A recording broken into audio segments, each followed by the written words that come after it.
Welcome back to this special edition of Hannity. You know, the party of tolerance has once again shown nothing but hate, this time attacking new 2024 presidential candidate Nikki Haley. Take a watch. You're not a new generation. You're 51. What are you talking about?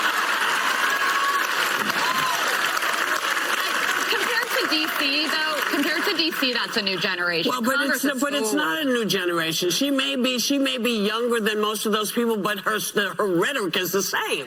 She's saying the same BS. So I see her and I feel sad, Mehdi, because she uses her brown skin as a weapon against poor black folks and poor brown folks, and she uses her brown skin to launder white supremacist talking points. Nikki Haley isn't in her prime. Sorry. When a woman is considered to be in her prime in her 20s and 30s and maybe 40s.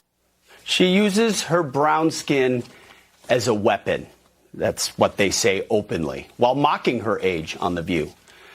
Don Lemon, by the way, faced widespread backlash for those disgusting comments as he was seen frolicking on the beach in Miami. He probably planted that photographer. Look at that photo on the left. You think that was accidental? Hey, just get up a little higher. Make me look good on the beach as I jog. And according to one network insider at CNN, Don Lemon's return to the show depends on, quote, where his head is at, which is what we all ask when we watch him. By the way, he was not on the show this morning.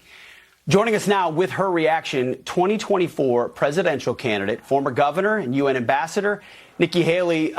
Ambassador, thank you so much for being here. Just your response to the way in which the media has come after you.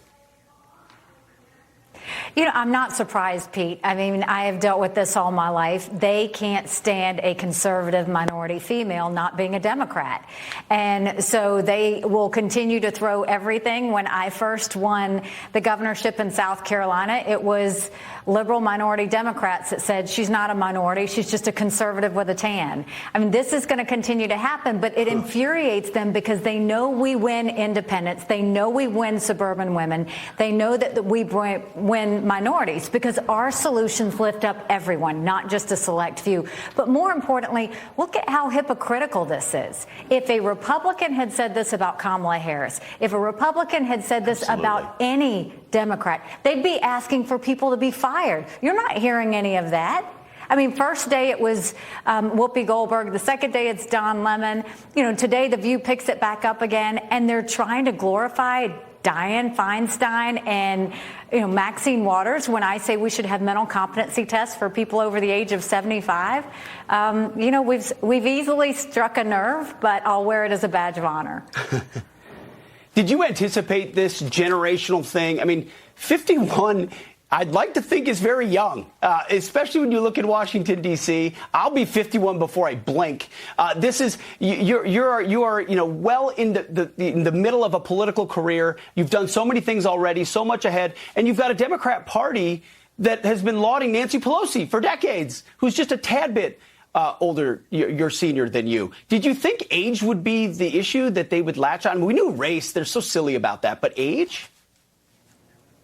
It's all they had. I mean, they were just looking for something. I mean, I am 30 years younger than Joe Biden.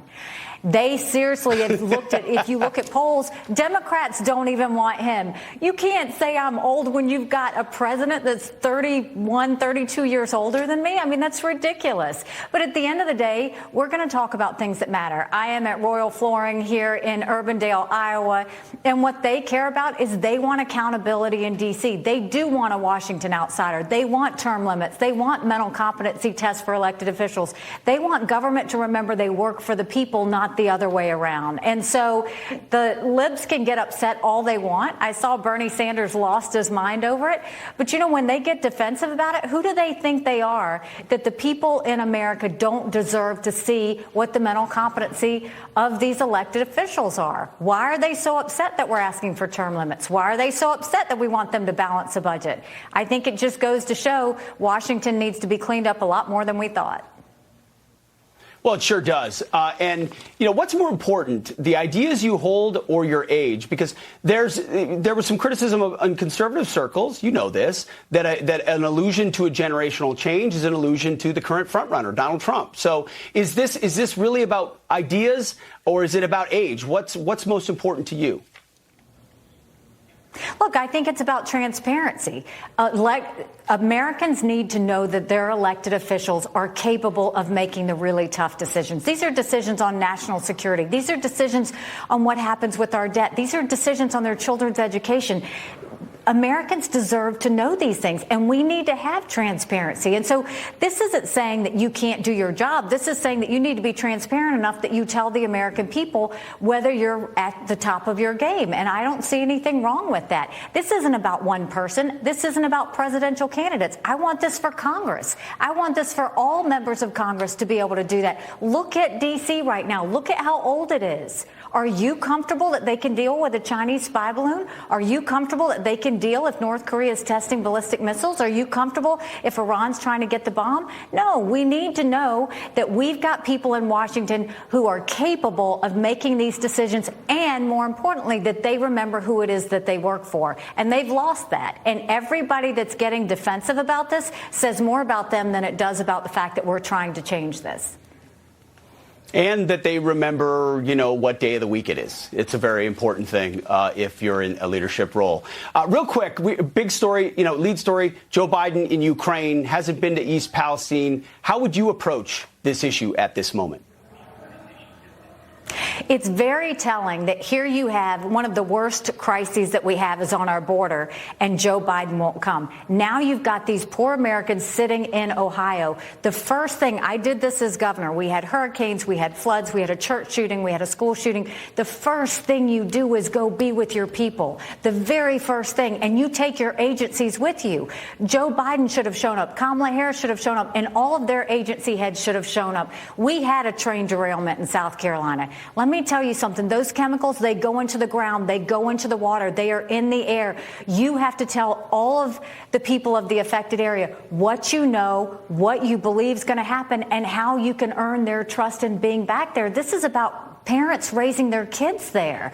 This is about people being comfortable breathing the air. It's unacceptable that a president would not go for something like this when it's that serious. This is a crisis, and he always runs from a crisis. Once again, it comes back to transparency. Well, Ambassador Nikki Haley, thank you so much for your time tonight. We appreciate it. All right, up next, Alex.